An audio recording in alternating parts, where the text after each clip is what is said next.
Hindi Sara, ko ako ni imuhang amahan. Hinungdom pa ba ka sa kuha kay basin mabulok ko din ni. Wa, intam ko day. Anak ko, sige ka, ginatrabahoan na namo. Kada adlaw. Di na ko makatulog kay maguna-una ko.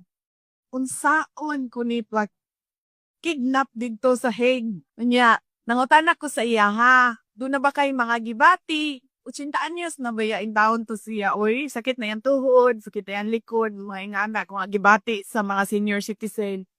Anak ko, kantong sakit sa imong ulo, kanang imong bikong sa tiil, ko ireklamo na sa doktor na baka gibati. So, mo ko gibati, pero sakit ang ako ang dughay. Nagsakit ang ako ang kasing-kasing. Nagsakit mong kasing-kasing, ing na ang doktor dingha, na ay doktor dingha gabantay sa hospital.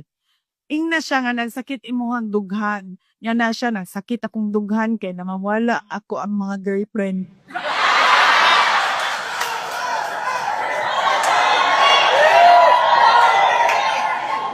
Ngun ko sa iya, ko ayaw kaguol. Ayaw kaguol.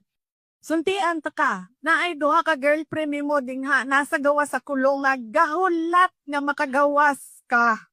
Ingko gaaway pagadi sila kung kinsay pwede mo sulod o mabisita nimo. Tinuod ka day? Tuo lagi. Naa dingha. Ipamanlan pa nako. Naaskuan, naskuan. Nyaningon siya.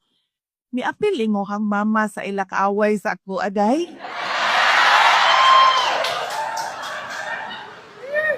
Ako saya, ingon akong mama, tiguan na daw ka o chitaan niya sa daw ka. Di nga daw siya nimo.